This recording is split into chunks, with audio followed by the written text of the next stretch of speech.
ನಮಸ್ಕಾರ. ನಾನು ನಿನ್ನ ಮನೆ ಮಗಳು ಅಹನಾ. ಮತ್ತೆ ಹೊಸ ಕಥೆಯೊಂದಿಗೆ ನಿಮ್ಮ ಮುಂದೆ ಬಂದಿದ್ದೇನೆ. ಮಾಟವೋ ಅಥವಾ ವಿಧಿಯ ಆಟಕವೋ? ರೇಖಾ. ಹೆಸರಿಗೆ ತಕ್ಕಂತೆ ಚುಪಾದ ಮೂಗು, ಸಣ್ಣ ಹರಳಿನ ಹೊಳೆಯುವ ಮೂಗುತಿ, ಕೋಲಾದ ಮುಖ, ಬಟ್ಟಲು ಕಣ್ಣಿನ ಒಡತಿ, ಚಿಕ್ಕ ಬಾಯಿ, ಕಿವಿಯಲ್ಲಿ ಚಿಕ್ಕ ಚಿಕ್ಕ ನಲಿಯುವ ಒಲೆ, ಮಂದಹಾಸದ ಮನೆಗಲ್ಲದಲ್ಲಿ. ಆಗಷ್ಟೇ 5 ತಿಂಗಳು ಮುಗಿದು 6 ತಿಂಗಳಿಗೆ ಮಗು ಕಾಲಿಟ್ಟಿದೆ. ಇಲ್ಲಿವರೆಗೂ ಇದ್ದ ಬಾಣಂತಿ ರಜೆ ಮುಗಿಯಿತು. ಈ ತಿಂಗಳು ಕೊನೆ ಮತ್ತೆ ಕೆಲಸಕ್ಕೆ ಸೇರಬೇಕು. ಕೆಲಸದಲ್ಲಿ ಇದ್ದಾಗ ಸಣ್ಣ ಬಳ್ಳಿಯಂತೆ ಇದ್ದ ಮೈ ಈಗ ಸೋರೆಕಾಯಿಯಾಗಿದೆ. ಮತ್ತೆ ಕೆಲಸದಲ್ಲಿ ತೊಡಗಿದರೆ ನಾನು ಸಣ್ಣ ಆಗುವೆ ಎಂಬ ನಂಬಿಕೆ ಅವಳದು. ಮಗಳ ಮುಖ ನೋಡಿ ಈ ಬಂಗಾರಿಯನ್ನು ಹೇಗೆ ಬಿಟ್ಟು ಇರುವುದು ಎಂಬ ಪ್ರಶ್ನೆ ಅವಳಿಗೆ. ಪತಿ ಪತ್ನಿ ಇಬ್ಬರದು ಕೆಲಸ ಮಗುವನ್ನು ಬೇರೆಯವರ ಕೈಗೆ ಕೊಡುವುದಕ್ಕಿಂತ ತಾಯಿಯ ಕಡೆ ಬಿಟ್ಟು ಹೋಗುವುದೇ ಒಳ್ಳೆಯದು ಎಂಬ ಅಭಿಪ್ರಾಯ. ಸಂಜೆ ಮಗುವಿಗೆ ಎಣ್ಣೆ ಸ್ನಾನ ಮಾಡಿಸಿ ಕಣ್ಣಿಗೆ ಕಾಡಿಗೆ ಕೊರೆದು ತೊಟ್ಟಿಲಿಗೆ ಹಾಕಿ ತಾನೇ ದೃಷ್ಟಿ ತೆಗೆದಳು ಮಗಳದು. ತಾಯಿಯ ಹೋಲಿಕೆ ದುಂಡು ಮುಖ, ಹಾಲು ಮೈ ಬಣ್ಣ, ಆಕಾಶ ನೀಲಿ ಬಣ್ಣದ ಅಂಗಿಯಲ್ಲಿ ಗೊಂಬೆಯ ಹಾಗೆ ಮಲಗಿದೆ. ತಾಯಿ ಬಂದು ಹಸಿಗೂದಲನ್ನು ಬಿಟ್ಟುಕೊಂಡು ಯಾಕೆ ಕೂತಿದ್ದೀಯಾ, ಎದ್ದು ಒಣಗಿಸಿಕೊ ಎಂದಾಗ ವಾಸ್ತವಕ್ಕೆ ಬಂದಳು ರೇಖಾ. ಅಂದು ಹುಣ್ಣಿಮೆ ರಾತ್ರಿ ಚಂದ್ರನೇ ಮಗುವಿನ ರೂಪದಂತೆ ಇತ್ತು. ಕೂದಲನ್ನು ಆರಿಸಿ ಮೇಲೆ ಕಟ್ಟಿ ಊಟಕ್ಕೆ ನಡೆದಳು. ಊಟ ಮಾಡುವಾಗ ತಾಯಿಯ ಮುಂದೆ ತನ್ನ ಮನದ ಮಾತನ್ನು ನುಡಿದಳು. ಅಮ್ಮ ದಿಶಾನ ನೀನೇ ನೋಡಿಕೋಬೇಕು, ನಾನು ಕೆಲಸಕ್ಕೆ ಹೋದರೆ ಎಂದಳು. ಅಯ್ಯೋ ನಿನ್ನ ಮಗಳನ್ನು ನಾನೇನು ನೋಡಿಕೊಳ್ಳಿ, ನಾನು ನೋಡಿದರೆ ಸಕ್ಕರೆ ಕಾಯಿಲೆ ವಯಸ್ಸು ಆದವಳು ಎಂದು ನಕ್ಕಳು. ಅಮ್ಮ ಹಾಗೆ ಮಾತಾಡಬೇಡ, ನಮ್ಮ ಅತ್ತೆ ಬರಲ್ಲ, ಅವರೊಂದಿಗೆ ಅಷ್ಟು ನನ್ನ ಬಾಂಧವ್ಯ ಇಲ್ಲ. ನಿನ್ನನ್ನು ನಮ್ಮೊಂದಿಗೆ ಕರೆದುಕೊಂಡು ಹೋಗಬೇಕೆಂದರೆ ಮನೆ ಅಪ್ಪ ನಿನ್ನ ಸೊಸೆ ಬಿಟ್ಟ ಬರಲ್ಲ ಎಂದಳು. ಸರಿ ರೇಖಾ, ನನಗ ಗೊತ್ತು, ಹಾಗೆ ಕೀಟಲೆ ಮಾಡಿದೆ ಎಂದಳು. ಅಷ್ಟೇನು ಹಸಿವು ಇಲ್ಲ, ಸುಸ್ತು ಎಂದು ತನಗೆ ಇಷ್ಟವಾದ ಅನ್ನ ಹಾಗೂ ಹುಳಿ ತಿಂದು ಎದ್ದಳು. ಎದ್ದು ಮಗು ಮಲಗಿದ ಕೋಣೆಗೆ ನಡೆದಳು. ತಲೆ ಸುತ್ತು ಬಂದ ಹಾಗೆ ಆಯಿತು. ಅಲ್ಲೇ ಇರುವ ಪಲ್ಲಂಗದ ಮೇಲೆ ಕುಡಬೇಕೆಂದವಳಿಗೆ ದೇಹದ ಮೇಲಿನ ನಿಯಂತ್ರಣ ತಪ್ಪಿ ಕೆಳಕ್ಕೆ ಬಿದ್ದಳು. ಮನೆಯವರೆಲ್ಲ ಊಟ ಬಿಟ್ಟು ಓಡಿ ಬಂದರು. ಬಿದ್ದವಳಿಗೆ ಪ್ರಜ್ಞೆ ಇಲ್ಲದೆ ಶ್ವಾಸವು ಆಡದೆ ಮಲಗಿದ್ದಾಳೆ. ತಂದೆ ತಾಯಿಗೆ ಗೊಂದಲ ಏನು ಮಾಡಬೇಕೆಂದು ತೋಚದೆ ರೇಖಾ ರೇಖಾ ಎಂದು ಕರೆದರು.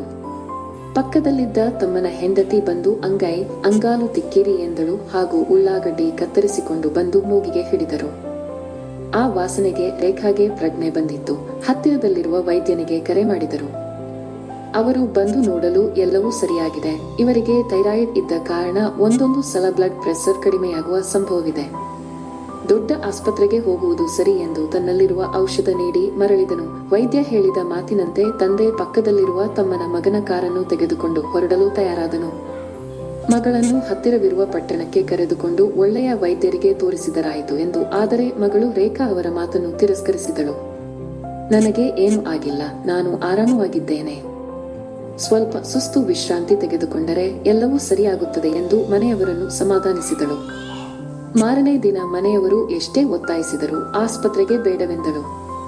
ಅಂದು ಜಾತ್ರೆ. ನೇರಳೆ ಬಣ್ಣದ ಸೀರೆಯಲ್ಲಿ ಅವಳ ಹಾಲು ಮೈ ಬಣ್ಣ ಆಗಷ್ಟೇ ತನ್ನ ಬಾಣಂತನವನ್ನು ಮುಗಿಸಿ ಹೊರಬಂದವಳ ಅಂದ ಇನ್ನಷ್ಟು ಹೆಚ್ಚಿಸಿತ್ತು.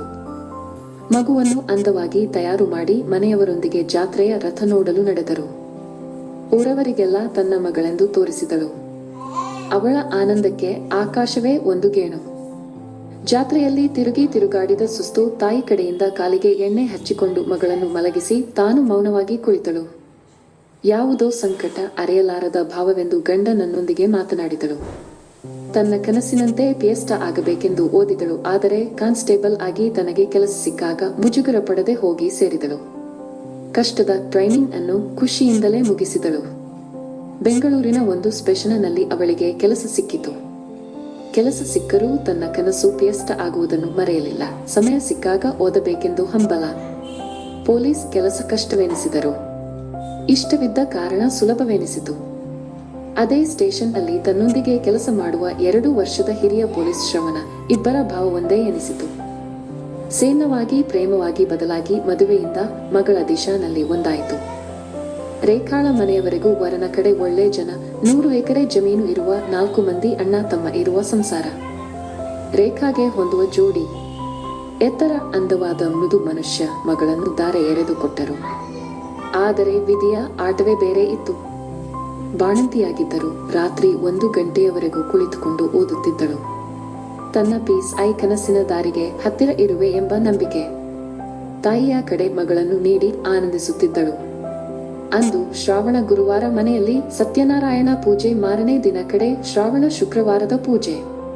ಮನೆಯಲ್ಲಿ ವಯಸ್ಸಾದ ತಂದೆ, ತಾಯಿ, ತಂಗಿ ಹಾಗೂ ತಮ್ಮನ ಹೆಂಡತಿ. ತಮ್ಮ ದೇಶ ಕಾಯುವ ಸೈನಿಕ. ತಾನೇ ಜವಾಬ್ದಾರಿ ತೆಗೆದುಕೊಂಡು 2 ಪೂಜೆಗೆ ಬೇಕಾಗುವ ಪೂಜಾ ಸಾಮಗ್ರಿ ಹಾಗೂ ಪ್ರಸಾದವೆಂದು ಊಟಕ್ಕೆ ಬೇಕಾಗುವ ಎಲ್ಲ ಸಂತೆಯನ್ನು ತಾನೇ ಒಬ್ಬಳೇ ಮಾಡಿದಳು. ಪಕ್ಕದ ಪಟ್ಟಣಕ್ಕೆ ಹೋಗಿ ಪೂಜೆಗೆ ಯಾರ್ಯಾರಿಗೆ ಹೇಳಬೇಕೆಂದು ತಾನೇ ಹೋಗಿ ಕುಂಕುಮವಿಟ್ಟು ಬಂದಳು. ಅಂದು ಸಂಜೆ ಬಂದವಳು ಮಗಳನ್ನು ಎತ್ತಿಕೊಂಡು ಹಾಲು ಕುಡಿಸಲು ಹೋದವಳಿಗೆ ಮಗು ಅವಳ ಎತ್ತುಕೊಂಡ ಒಡನೆ ಚಿರಾಡತೊಡಗಿತು. ಇದನ್ನು ನೋಡಿದ ರೇಖಾಳ ತಾಯಿ ಮಗುವಿಗೆ ಏನಾಗಿದೆ ಎಂದು ಊರಲ್ಲಿರುವ ಒಬ್ಬನ ಹತ್ತಿರ ಹೋಗಿ ತಾಯಿತ ಮಾಡಿಸಿಕೊಂಡು ಬಂದು ತೊಟ್ಟಿಲಕ್ಕೆ ಕಟ್ಟಿದಳು. ರೇಖಾ ಇಷ್ಟೇ ಹುರುಪಿನಿಂದ ಇರಬೇಕೆಂದರೂ ಅವಳ ದೇಹ ಸುಸ್ತಾಗುತ್ತಿತ್ತು, ಗಂಟಲು ಬಿಗಿದ ಅನುಭವ. ಇದನ್ನು ತಾಯಿ ಮುಂದೆ ಹೇಳಿದಳು.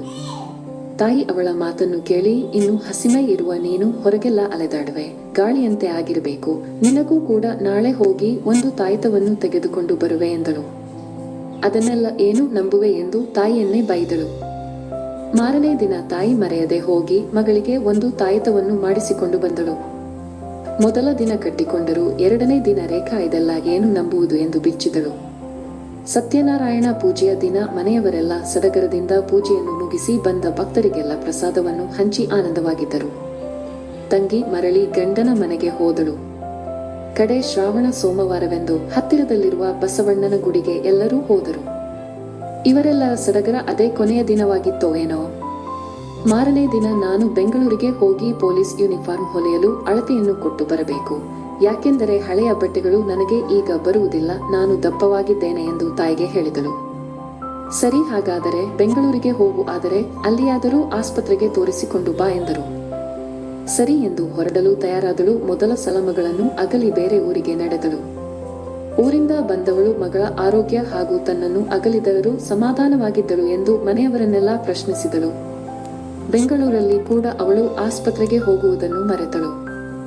ಅವಳ ದೇಹದ ಸುಸ್ತು ಹೆಚ್ಚಾಗಿತ್ತು, ಆದರೂ ಮನೆಯವರಿಗೆ ನಾನು ಗಟ್ಟಿಯಾಗಿದ್ದೇನೆ, ನನಗೆ ಏನೂ ಆಗಿಲ್ಲ ಎನ್ನುವಂತೆ ಇದ್ದಳು.